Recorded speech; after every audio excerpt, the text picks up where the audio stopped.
Hello guys, আসসালামু আলাইকুম। সবাই কেমন আছেন? আশা করি সবাই ভালো আছেন। আল্লাহর রহমতে আমিও ভালো আছি।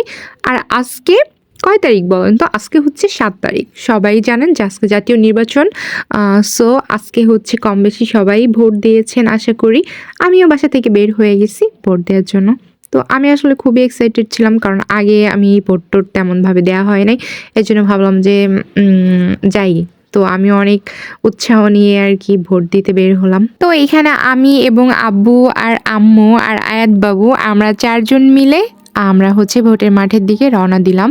ইনশাআল্লাহ একটু পরেই ভোটের মাঠে যাব, ভোট দিব। তো হচ্ছে আমার ভিডিওগুলো ভালো লাগলে অবশ্যই আমার পেজটিকে ফলো দিবেন, লাইক, কমেন্ট, শেয়ার করবেন, আমাকে বেশি, বেশি সাপোর্ট করবেন। এই তো এখন হচ্ছে আমরা ফাইনালি ভোটের মাঠে চলে আসছি। এটা হচ্ছে আমাদের বাজারের দৃশ্য। আসলে হচ্ছে ভোটের মাঠে তো ফোন নিয়ে যাওয়া সম্ভব হচ্ছে না। এর কারণে আমি হচ্ছে ওইখানে ফোন নিয়ে যেতে পারি নাই। তো এখানে এই যে কিছু লোক যাচ্ছিল আসছিল, বাট আমার কাছে কেন জানি না অনেক নিরিবিলি থমথমে পরিবেশ মনে হয়েছে।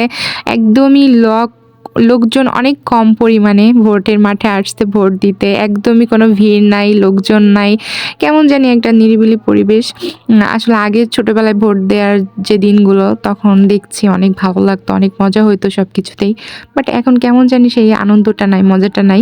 তো তারপরেও আমার নিজের কাছে অনেক ভালো লাগছে। আর এখানে ছোট ভাইরা যারা ছিল তারা হচ্ছে যে ভোটের নাম্বার মেলাচ্ছিল যে সিলটা নিয়ে যাওয়ার জন্য। তো একটু ভিডিও করে নিলাম। আর এই যে এখন হচ্ছে আমি ফাইনালি ভোট দিয়ে বের হয়েছি। আসলে ওই সময় তো ভোট কেন্দ্রে ফোন নিয়ে যাইতে পারি নাই, এজন্য ভিডিও নিতে পারি নাই। তো এইখানে এই যে আমার আয়াত বাবু ও অনেক জিদ করতেছিল যে ওর হাতে এই কালিটা দেয়া নাই কেন, ও দিবে। এর জন্য সবাই আর কি ওইখানে যে ভোট কেন্দ্রের যে লোক ছিল তাদেরকে বলে ওর হাতে একটু মানে আর কি ছোট মানুষ যেটাতে বুঝে আর কি, তো এইভাবে আর কি দিয়েছি। তো এখানে বের হয়ে একটু আখের রস ছিল, আখের রস খেয়ে নিলাম সবাই মিলে। দেন হচ্ছে আম্মু বাদাম খাবে, আম্মুকে বাদাম কিনে দিলাম। আর এখানে হচ্ছে ঝালমুড়ি মাখাচ্ছিল অনেক মজা করে, তো আমরা ঝালমুড়িও নিয়ে নিলাম। দেন এখন হচ্ছে আমরা বাসায় ফেরার পালা। তো দিনটা ভালোই কাটলো আলহামদুলিল্লাহ। আজকে এই পর্যন্তই। ভালো থাকবেন সবাই, সুস্থ থাকবেন। আল্লাহ হাফেজ।